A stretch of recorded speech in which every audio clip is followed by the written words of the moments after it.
करून तिचा मानसिक छळ केला अशी धक्कादायक आणि अजून धक्कादायक बाब म्हणजे त्याने याच्यामध्ये असं सांगितलेलं होतं की मी तिच्या आईवडिलांना सांगितलं की मी एक तारखेला या मुलीला मी पळवून नेईल.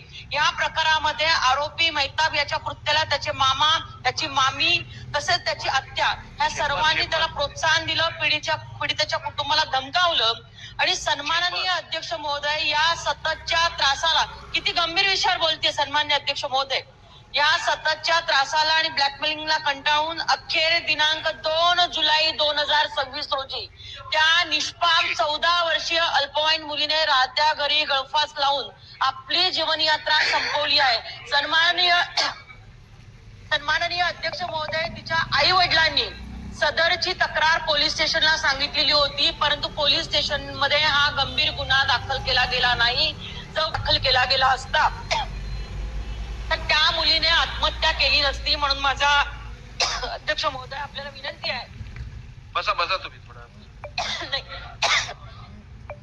आपल्याला विनंती आहे की सदर विषयाच्या बाबतीमध्ये या प्रकरणी सिन्नरचे जे PI जे आहेत त्यांनी जे दुर्लक्ष केलेलं आहे त्यांच्यावरती तातडीने कारवाई करणार का, आणि हा खटला फास्ट ट्रॅक वरती सरकार चालवणार का.